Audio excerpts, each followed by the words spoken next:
Welcome back to new video of this YouTube channel, जिसमें हम लोग पढ़ने वाले 2024 के इंपॉर्टेंट क्वेश्चन। तो चलिए स्टार्ट करते हैं। हमें यहाँ क्वेश्चन दे रखा है, सिद्ध कीजिए कि √2 एक अपरिमेय संख्या है। तो हम लोग को जो सिद्ध करना होता है उसका विपरीत हम लोग मान लेंगे कि माना √2 एक परिमेय संख्या है। √2 क्या है? एक परिमेय संख्या है।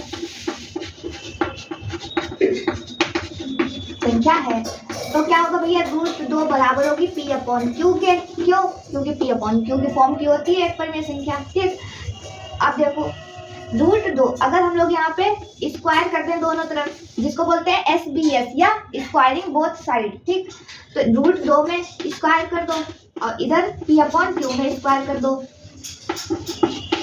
ठीक, तो √2 का स्क्वायर √2 की √2 से गुणा 2 हो जाता है पूरा।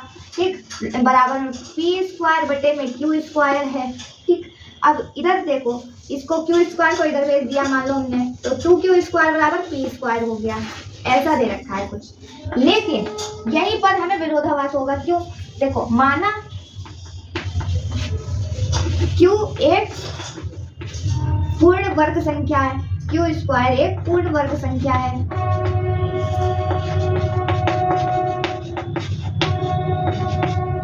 जहां Q के निम्न मान है, तो जब Q² एक पूर्ण वर्ग संख्या है तो Q² क्या हो सकता है? या फिर 4 हो सकता है, क्योंकि 4 2 दूनी 4 होता है, तो ये 2 का स्क्वायर है। ठीक, उसी तरीके से या फिर 9 हो सकता है या फिर 16 हो सकता है। तो इस तरीके से हो सकता है। हम ये 3 मान लो लेके चल रहे हैं। ठीक, तो यहाँ पर हमें ये कंडीशन सेटिस्फाई भी करनी चाहिए, समीकरण 1। ठीक, अब समीकरण 1 में जब ये मान रखेंगे हम लोग 2 गुणा Q² यानी कि मान लो जब 4 है, जब Q² बराबर 4 हो, क्या सेटिस्फाई होगी है? 2 गुणा 4 बराबर कितना आएगा? 2 चौक 8। अब ये बताओ, क्या 8 किसी का वर्ग होता है? नहीं होता है। तो इस तरीके से ये तो हमारा विरोधाभास हो गया। उसी तरीके से अगर मान लो एक पे नहीं आया, दूसरे मान पे आएगा। Q² बराबर मान लो हमने 9 रख लिया।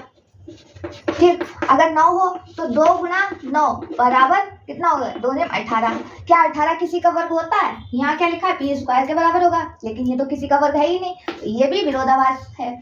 उसी तरीके से अगर मान लो हमने 16 लिख लिया Q² बराबर, ठीक, तो क्या हो जाएगा? 2 गुणा 16 बराबर 32। क्या 32 किसी का स्क्वायर है? पूरा वर्ग नहीं है। तो इस तरीके से जब हमें विरोधाभास उत्पन्न होता है तो हम क्या लिखेंगे? क्योंकि हमें यहाँ पर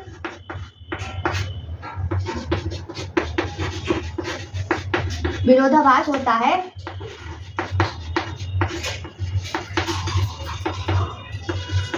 अतः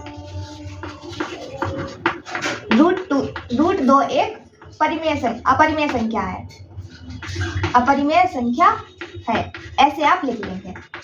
उम्मीद करते हैं इस तरह से आपको पूरा क्वेश्चन समझ में आया होगा। अगर वीडियो समझ में आई हो तो लाइक कीजिएगा, चैनल को सब्सक्राइब कीजिएगा। फिर मिलते हैं एक और नए वीडियो के साथ, तब तक के लिए धन्यवाद।